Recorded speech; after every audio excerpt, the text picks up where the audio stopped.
Hey guys, thank you so much for clicking. You are welcome to my channel.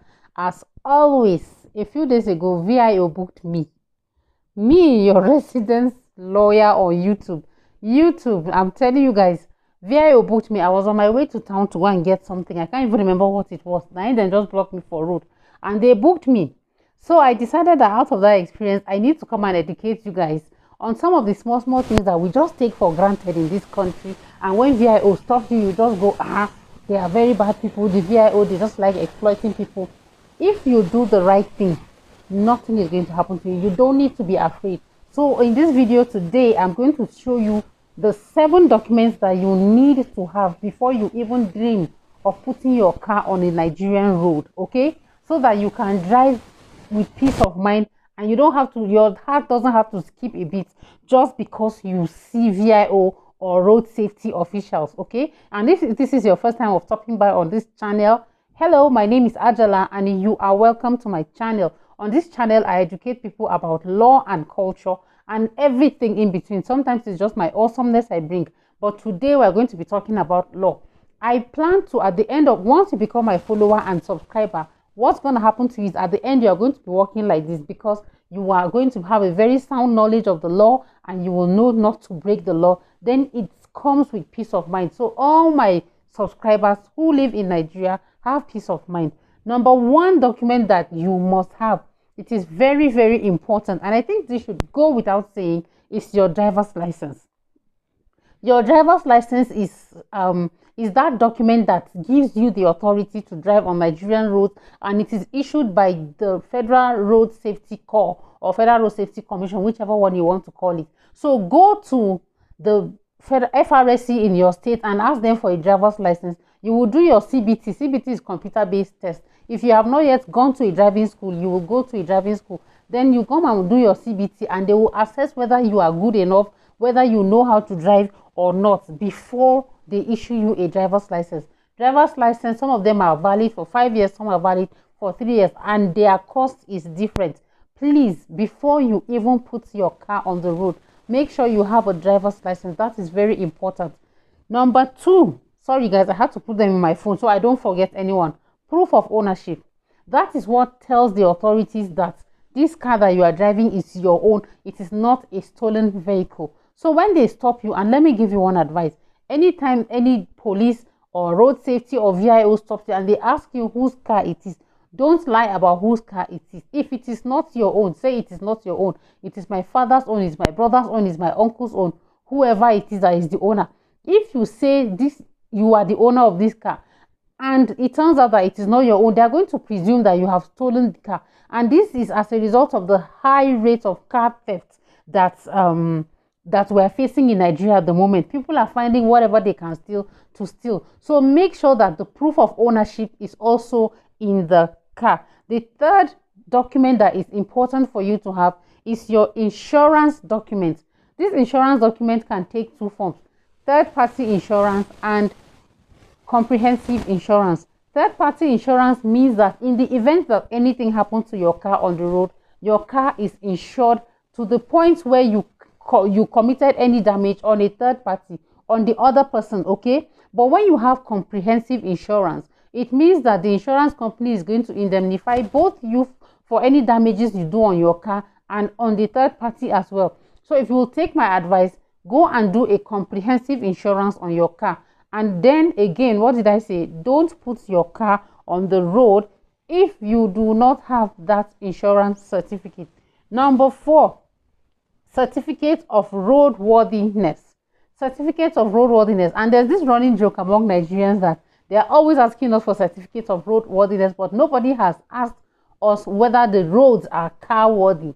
Yes, we have problem with bad roads in Nigeria, but that does not mean your car should come and cause more problems, should come and increase the problems that we have. So certificate of roadworthiness, you will take your car to the VIO office nearest to you, and it is the VIO in your location that will take your car and inspect it and make sure that everything that needs to be in order is in order before you will be issued that certificate of roadworthiness. So that's when they will check and make sure that your brakes are okay, your brakes, your everything, actually, your horn, whatever it is that needs to be okay in a car, needs to be okay in a car first. And then, of course, the vehicle license. That is the document that tells whoever is inspecting your car that the government gives you permission to put your car on the road. So make sure that you get this, your vehicle license. Usually all these documents are gotten together once you go to the same office. There's a way the agencies have this synergy where you don't have to travel here and here. So the road safety officers are not that far away from the VIO officers, and they work in conjunction with each other. So you should not have to travel that much before you get them. Then this one is for special people, okay? That is number 6, the Hackney permits. And this Hackney permits, Hackney, Hackney, it is for people who drive commercial vehicles. So even if that your motor, you are using it to do Uber, you are using it to do kabu, you are using it for long distance journeys, whatever it is, you get a Hackney permit if that your vehicle is used for commercial purposes. And then this one also is for special people, those whose car have tinted. If your car is tinted, then you need to go and get a tint permit.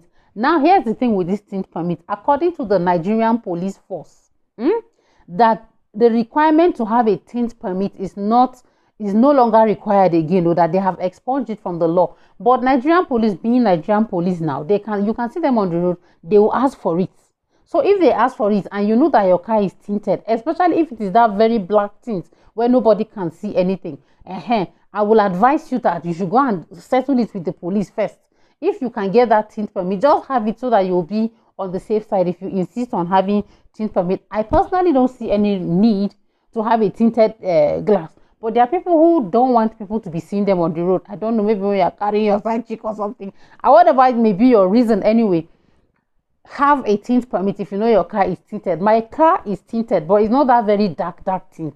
So therefore, I don't have a tint permit, and all my encounters with police, road safety and VIO, nobody has ever asked me for a tint permit. These are the documents that you must have before you even put your car on the Nigerian road.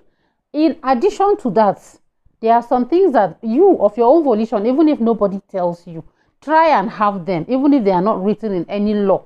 Just have them. Number 1 is a fire extinguisher. You don't know what is going to happen. Like we say in Hausa in northern Nigeria, sha'ani mota. Sha'ani mota, you never know what can happen. So have a fire extinguisher. Then have the C caution sign, that triangle that once you are in the dark and your car is immobile, it's going to alert other vehicles that are coming that your car is there, make them see them, okay? And then you should also have a spare tire. In addition to your spare tire, make sure that everything that needs to be working in your car is working. Therefore, stuff like the horn, the front lights, the back lights, what do they call these lights that move by the side itself? Anyway, just make sure that they are all working and they are working fine. What will happen to you if you do not have these things? When somebody puts his car on the road without all these things being there, it is called a strict liability offense. I'm now speaking a little legalese for you. A strict liability offense is an offense where you are held liable, whether you knew you were committing that offense or not. So, for example, if you were leaving your house and your wife carried your driver's license and put it on the side of the road, or removed it from your car, or the papers were not in the car, even if you were unaware that they were not in the car, you are still going to be held liable because it's a strict liability offense, okay?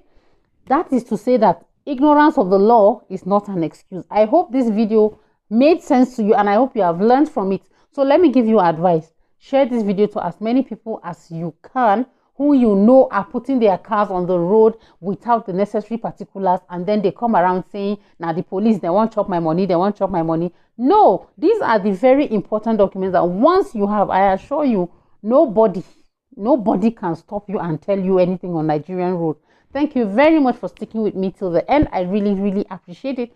Thank you very much. Remember to drop me a comment if you have these same issues in your country, or if you have any problem at all that you've had with VIO that you need me to intervene for you. Just let me know, whether on VIO or road safety. And for any other issues that have to do with law, if you want to have a paid consultation with me, there's also a link in the description box where we can discuss, and you pay me a token. I'll give you whatever advice you need to hear. I'll see you all in my next video. Have a nice day. Bye.